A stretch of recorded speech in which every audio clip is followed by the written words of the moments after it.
E estamos de volta com o BBcast, seu podcast de automobilismo e outras nerds. No episódio de hoje vamos falar sobre as duas etapas da Stock Car realizadas no Velocitar. E aqui comigo está a Débora Santos Almeida. Olá, amigos, sejam bem-vindos a mais este podcast.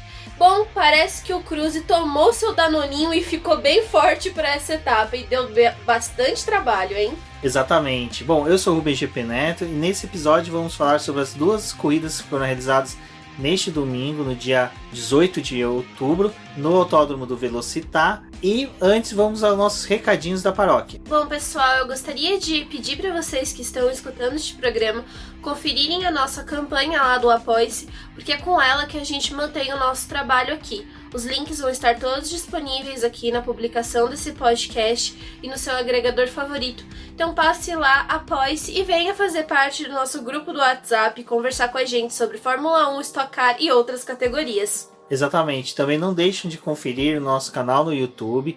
Se inscreva, auxiliem a gente a chegar à marca de 1000 inscritos. É uma pequena marca comparado com alguns canais de colegas nossos, mas a ideia é justamente com a obtenção dos 1000 inscritos chegar a meios de poder propagar melhor dentro da plataforma os vídeos do boletim e assim atingindo um público maior. Bom, e o último recado, como uma forma que vocês podem auxiliar o boletim do Paddock, é também conferir a nossa lojinha, que tem algumas estampas legais e a gente promete trazer outras coisas novas aí para vocês. Então passem por lá, confiram as nossas estampas e é uma forma de vocês auxiliarem o nosso trabalho.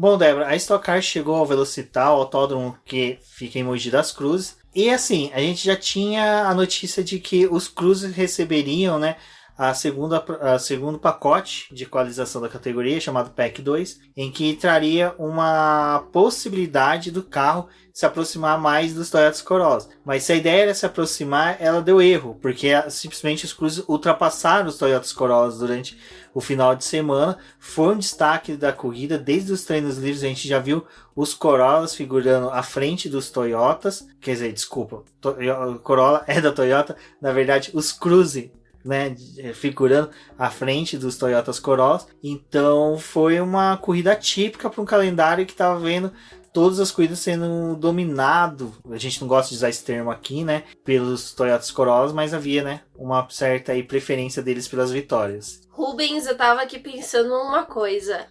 Antes dessa etapa, né, na verdade, a etapa do Velocitar, ela seria uma rodada dupla. Seria a 7ª e a 8ª etapas, né, disputadas nesse final de semana. E aí, como por uma questão de logística, eles não conseguiram fazer dessa forma.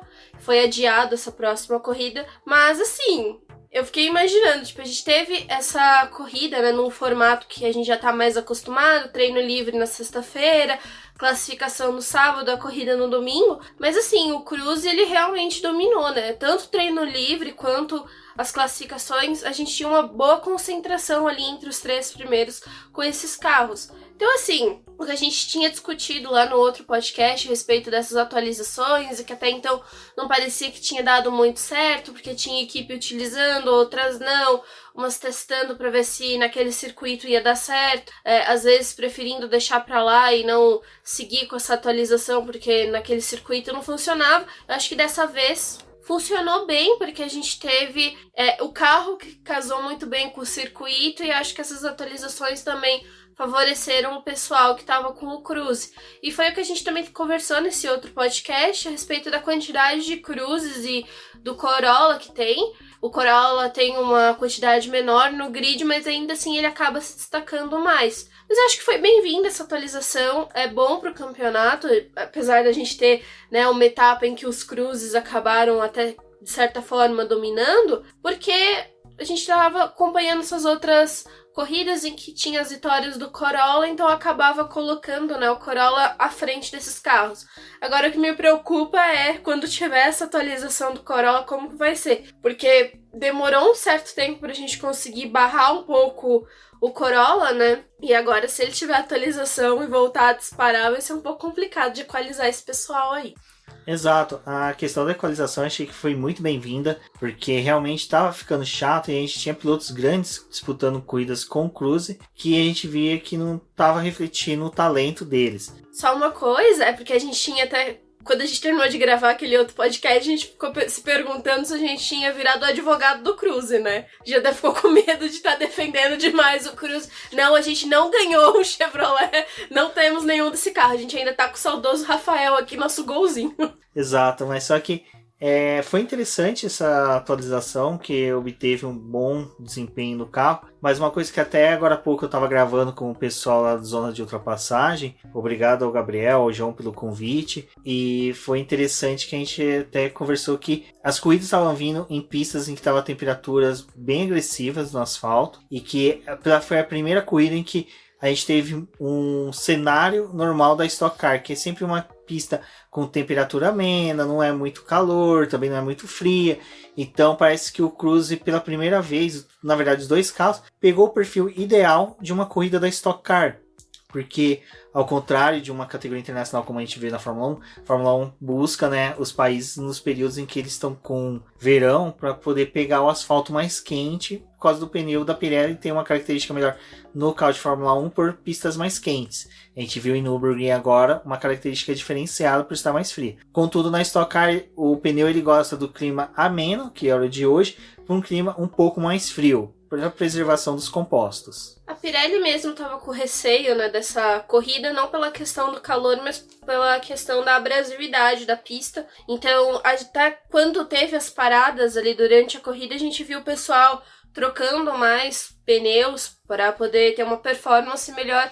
Mas acho que realmente essa etapa ela foi bem interessante nesse sentido. Até colocou o pessoal talvez mais em um pé de igualdade. E aí a gente torce para poder ver como que vai ser esses carros agora em Curitiba, né? Exato. E agora falando em Curitiba, infelizmente será uma primeira etapa desde 2016 realizada lá que eu e a Débora não vamos estar presentes. Bom, até agora a gente não sabe, né, se vai ter ou não presença da imprensa lá no autódromo. Se tiver, eu até topo de ir. Acho que seria uma ousadia nossa diante de todo o cenário, mas acho que tomando todos os cuidados, todos os zelos, compareceríamos sim. Mas é uma pena que a gente vai ver pela TV e hoje, mais uma vez, a gente reclama tanto das transmissões da Globo quando tem Fórmula 1. A gente não, o pessoal, né? Eu sempre fui bem imparcial com isso, mas só que na questão da Stock Car, infelizmente a Stock Car mudou a empresa que promove as filmagens e a distribuição das imagens. A anterior já tinha um longo conhecimento tanto da cobertura da Stock Car como de outras categorias de automobilismo, como a Copa Truck, a Porsche Cup. Então essa nova empresa que está gerando essas imagens já não sabe muito bem se posicionar em pista. Por que eu falo isso? A gente teve 3 lances importantes nas 2 corridas que não foi filmado de forma correta. A primeira foi a batida, né, do Gabriel Casagrande, que simplesmente apareceu o carro dele desfrangalhado, mas a gente não sabia o motivo. Então simplesmente o carro dele estava com aquela parte lateral do escape aberta e não tinha razão. Pela questão ali do momento em que teve a corrida, realmente não pareceu em nenhum momento que o Gabriel teve toque com ninguém, né? Então que o carro dele só realmente aquela peça soltou, até porque tá numa área ali do carro que ela é muito mais quente, que era a parte do escapamento ali, então poderia ter sido só o calor que fez essa peça expandir e se soltou. Mas não tinha imagem, né? A gente teve a largada, uns trechos ali mostrando o pessoal disputando, mas não teve focado justamente no pessoal do começo. Exato, e a segundo lance foi o toque entre o Attila Abreu e o Denis Navarro. Tudo bem, os dois vinham disputando porta com porta ali, é super natural. Limite de pistas, ainda bem que na Stock Car não existe, eles colocam somente em determinados pontos, porque ali existe uma questão do piloto exceder de forma abusiva e conseguir um melhor tempo para uma classificação, mas para a corrida realmente, quando tem disputa, eles meio que fazem vista grossa, mas simplesmente mostrou o carro do Attila Abreu após ele ter sido tocado pelo Denis Navarro e o pessoal, ele rodou, mas a gente não tinha o quão participativo foi o toque do Denis Navarro no Attila Abreu para ele rodar. Então eu particularmente não puniria o Denis Navarro, baseando-me nas imagens que eu vi da transmissão, porque simplesmente não tinha como saber se realmente foi um toque excessivo dele ou se os dois foi um resultado daquela disputa que os dois já vinham ali desde o saca-rolha, tocando porta com porta, e no final sempre, às vezes, acontece de um rodar, é natural. Parecia um incidente de corrida, né? Realmente, acho que na Stock Car, às vezes, a gente tem umas punições que às vezes rolam até depois da corrida, que a gente fica meio assim, por que aconteceu essa punição depois que a prova acabou, sendo que nem parecia algo tão grave, mas teve isso, eu achei que foi um incidente de corrida também, não teria levado pra esse lado da punição, porque ali tava todo mundo muito junto, né? E era óbvio que ali não ia ter como todo mundo fazer aquele traçado. Acho que foi a mesma coisa da questão do Rafa Suzuki, né? Aquela hora que ele rodou ali também, tipo, eles estavam enfrentando, tentando fazer um traçado onde não tinha como caber os 3 carros.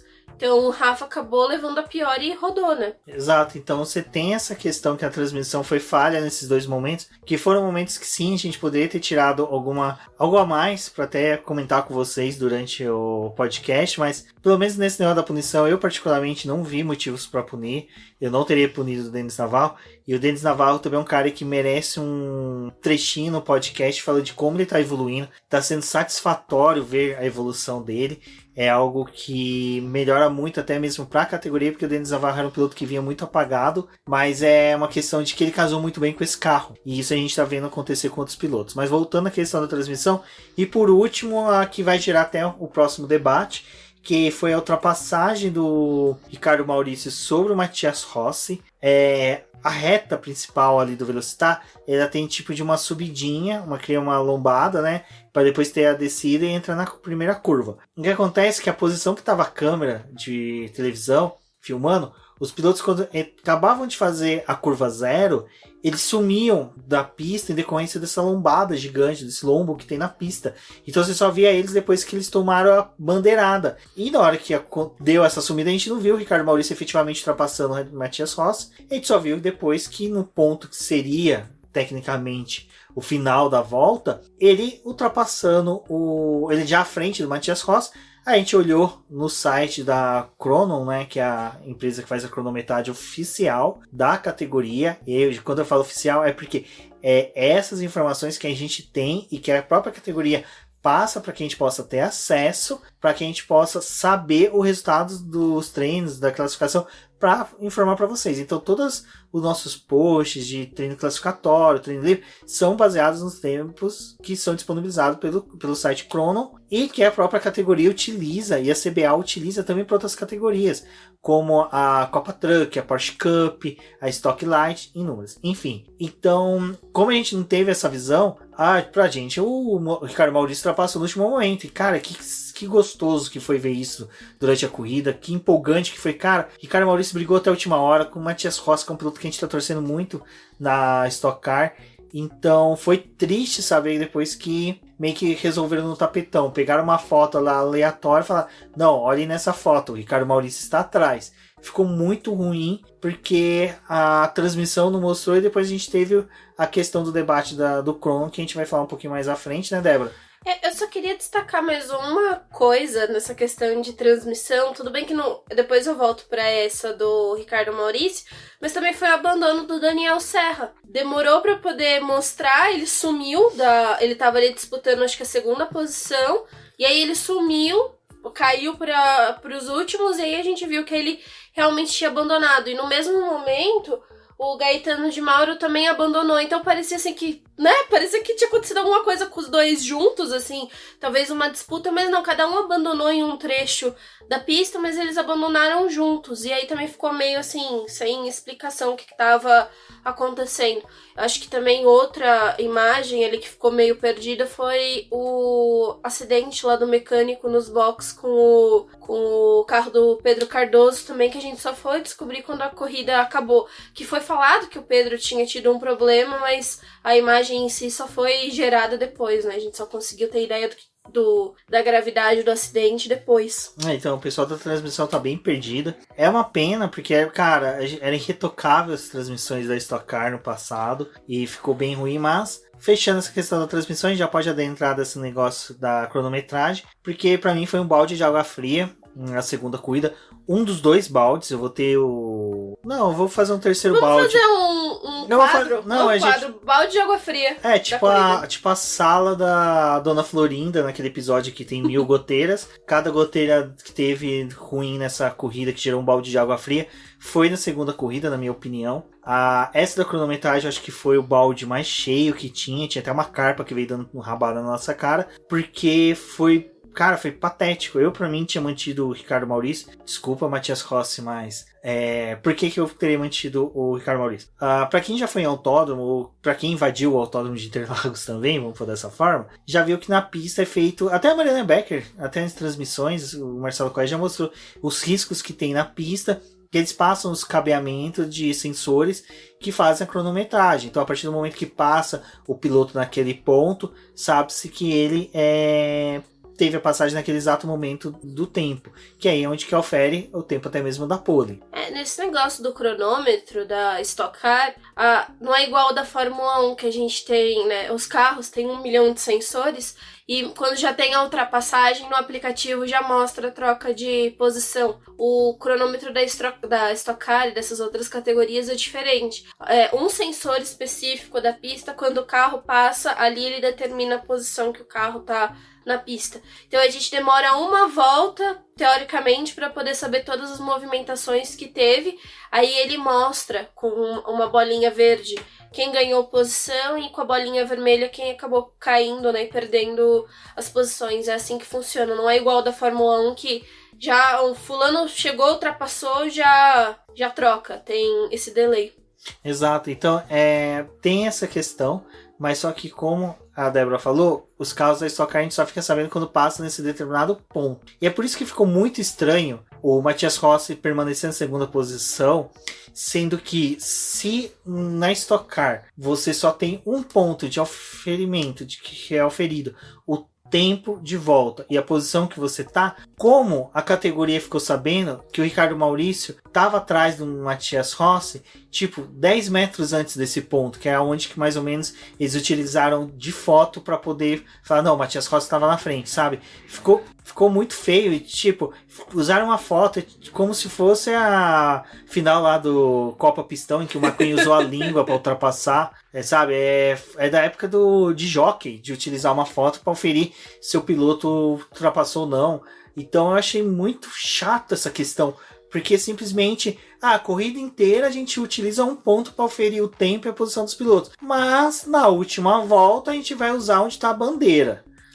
Ficou meio esquisito isso, né? Não, e até, desculpa, o Gabriel Savage, que estava gravando comigo no Zona de Ultrapassagem, ele permaneceu com a tela do crono dele aberto da cronometragem da Stock Car, e até agora estava constando o Matias Rossi em terceiro e o Ricardo Maurício em segundo. Então o oficial, que é do site que a gente utiliza, que ele realmente dita as regras, saiu, e depois a CBA fala, não, o Matias Rossi é o segundo e o Ricardo Maurício fica em terceiro, porque nessa foto mostra que tá 0,20 centésimos atrás. Cara...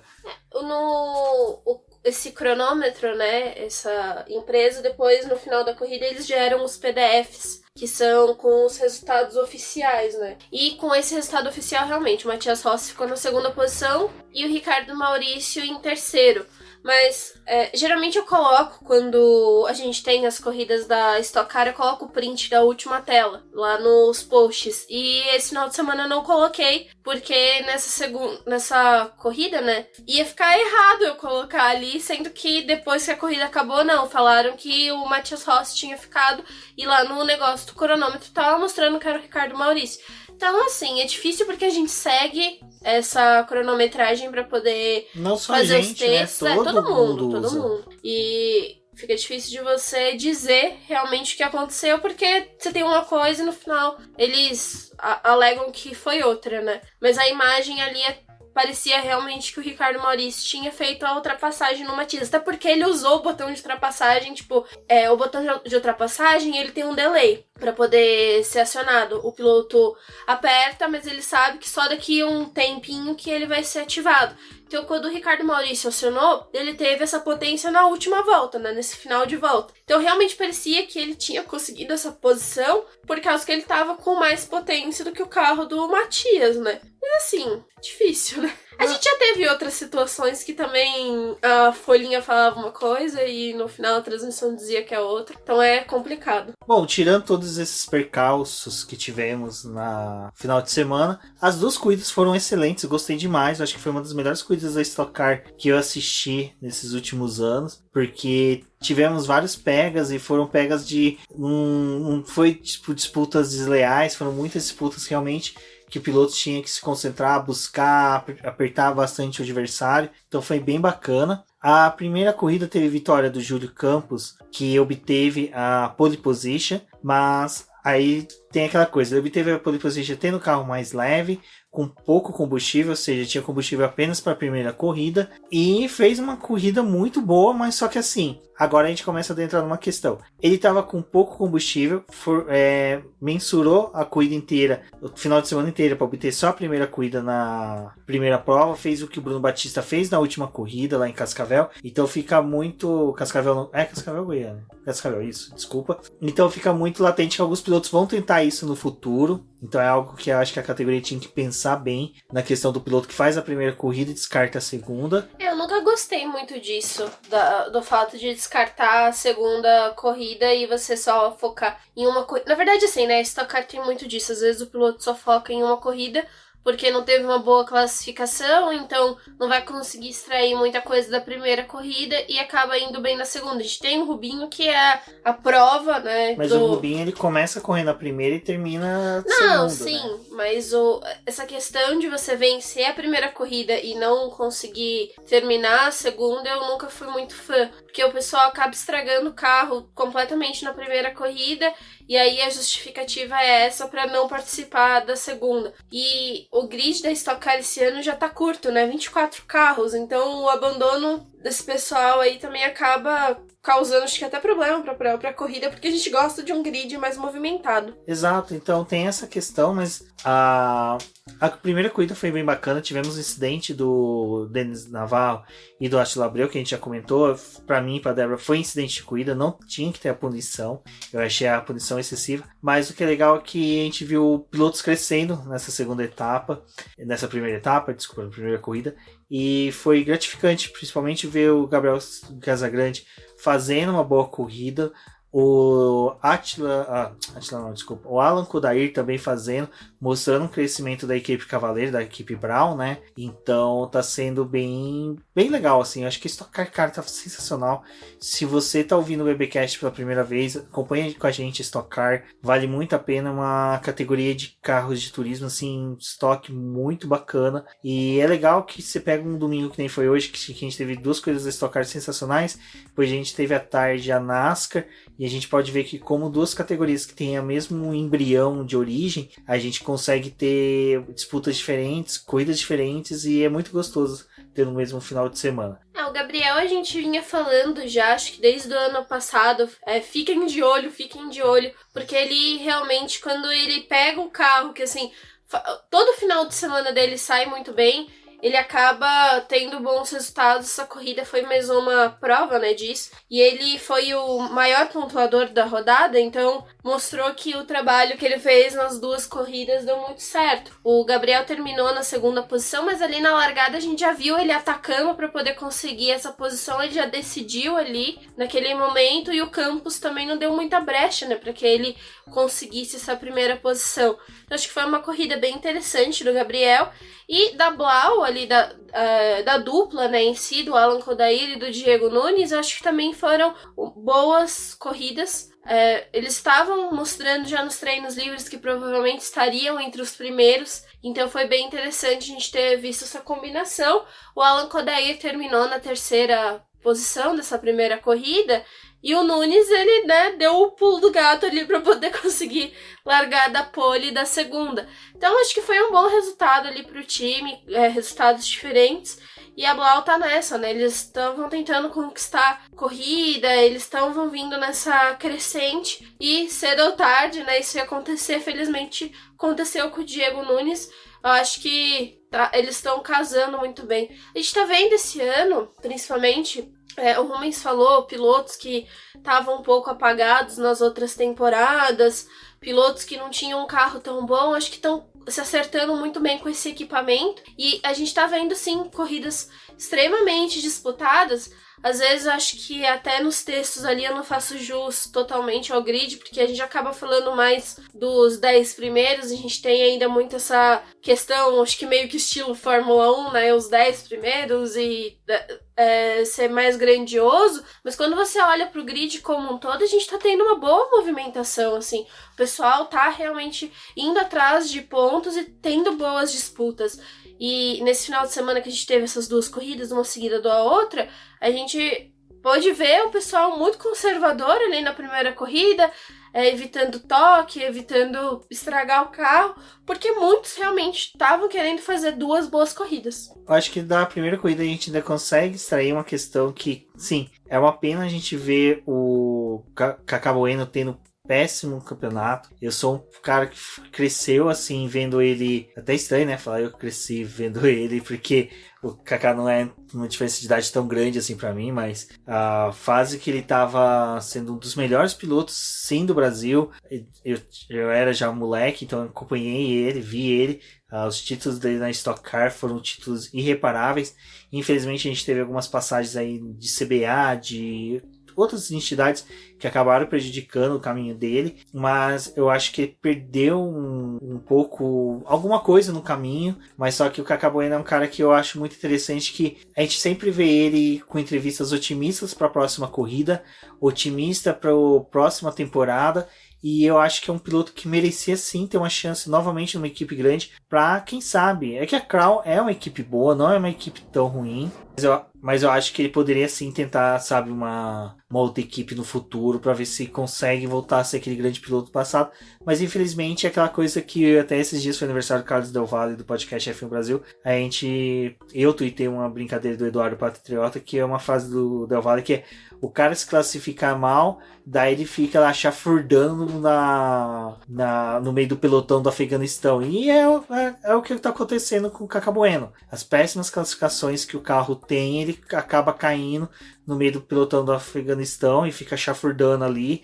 Aí tem toque com pilotos que são menos talentosos do que ele. Então eu acho que é uma pena. Eu acho que o Kaká Bueno é um piloto que eu gostaria muito de ver ele numa carreira internacional como o Fraga tem, como o Daniel Serra tem, com mais destaque. Você falando disso, da carreira do Kaká Bueno, não tem muito tempo que ele estava correndo ali no Jaguar E-Truck, né? E a gente viu as corridas que ele fez, assim, conseguindo pole, vitória e sendo muito consistente com um carro que proporcionava com que ele colocasse todo o talento dele, né?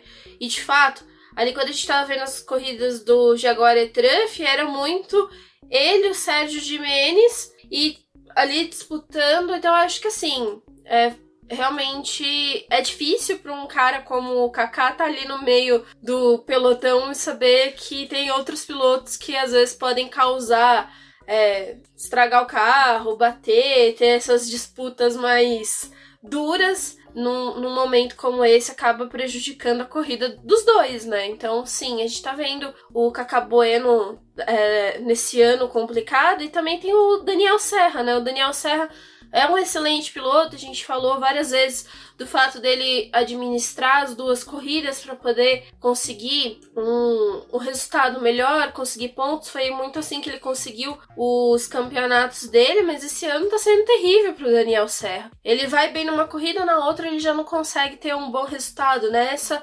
segunda ele abandonou, então bem complicado isso. Bom, e na segunda corrida a gente teve a vitória do Diego Nunes, mas começa a corrida exatamente com o amargo que o Júlio Campos aplicou. Como a gente falou, a gente não gosta disso, mas só que pra mim eu acho que tem que ser inadmissível fazer o que foi feito. Eu acho que patrocinadores tinham que bater em cima, emissora, todo mundo que é envolvido com a categoria. Por fim, como eu mencionei agora há pouco, é uma prática que vai ficar comum entre os pilotos, principalmente que eles viram que o Bruno Batista conseguiu fazer isso muito bem em Cascavel. Fábio Campos deve estar pensando em mim por os 35 blocos que vai ter amanhã do Café com Velocidade, mas com o Júlio Campos conseguindo isso na primeira corrida. Mas, como eu falei, o destaque tem que ser do Diego Nunes, né? Porque o carro da Brown tá crescendo, tá melhorando. A gente teve o Alan Kodair no pódio na primeira corrida. O Diego Nunes já tinha sido rápido nos treinos livres. E nessa corrida, né, Débora? Ele foi muito bem. Eu acho que é um destaque bem bacana da gente poder falar hoje. Vitória merecidíssima dele. Esse é o balde de água cheia, de água quente. Esse é aquele baldezinho melhor, que tá um pouquinho mais, poderia dizer, uma temperatura bem melhor.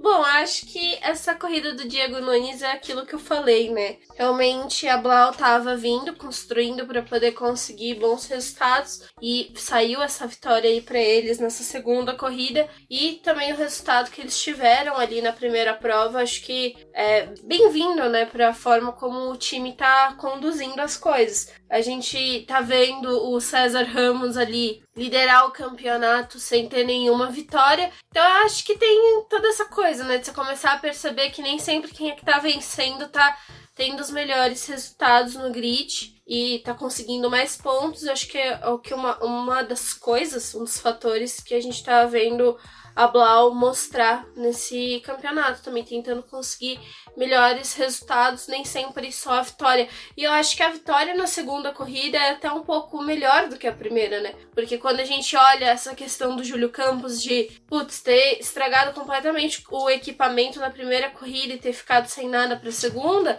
o cara que venceu a segunda corrida, ele foi conservador na primeira, porque a gente viu o Nunes terminando a prova na 10ª posição, mas ainda assim ele teve equipamento para poder ganhar a corrida, né? Acho que é importante também ressaltar isso. Ano passado a gente via um pessoal que acabava tentando ficar na 10ª posição para largar da pole, dava 2, 3 voltas, já tinha caído pro meio do pelotão porque gastou muito equipamento no começo da corrida e também não tinha muita coisa para segunda, né? Exato, e foi o que a gente até comentou antes, de pilotos poderem fazer boas estratégias sem precisar sacrificar as duas corridas. Um piloto que a gente teve com isso foi o Casagrande, né? Tanto na primeira e na segunda corrida. O Diego Nunes, novamente. Eu acho que até o Matias Rossi foi um exemplo disso, que ele largou lá no fundo, né?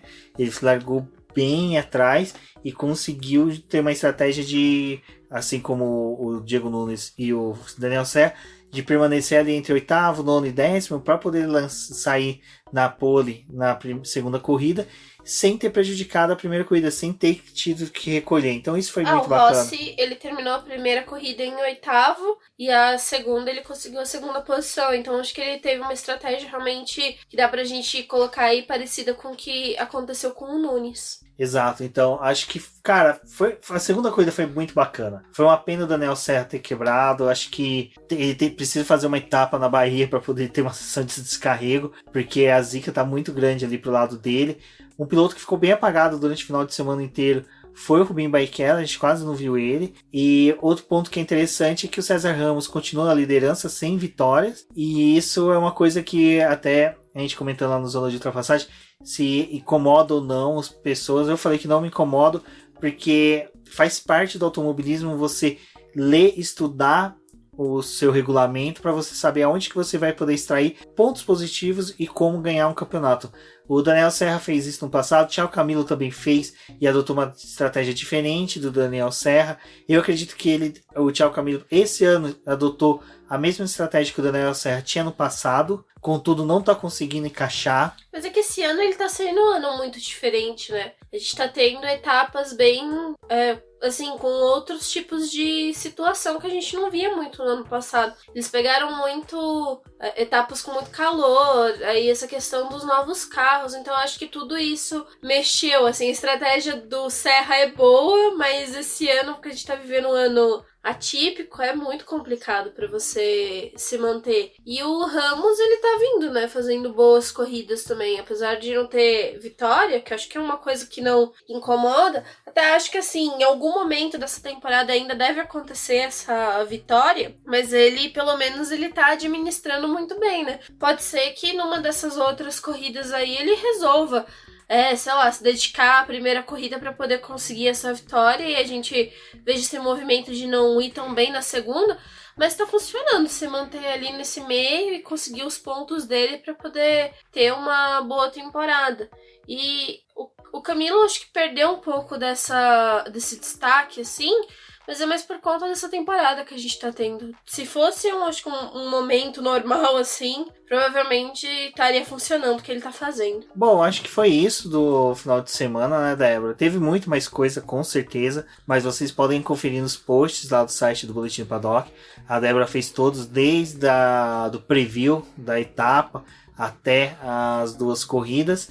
Então, confira, durante a semana deve sair muito mais. E falem pra gente o que vocês acham da nossa cobertura da Stock Car. Se vocês querem mais, se querem que a gente também leve isso para o YouTube. Porque por hora a gente está trabalhando muito mais com a Fórmula 1 lá, mas eu tenho sim um gosto para trazer a Stock Car para o YouTube, já que ela é pouco explorado até mesmo por outros canais. Agradeço a todos que ouviram o BBcast até aqui, então não deixe de compartilhar o nosso episódio nas redes sociais, marquem a gente, converse conosco nas redes sociais, sempre com o Boletim do Paddock, no Twitter, como diz no Boletim que.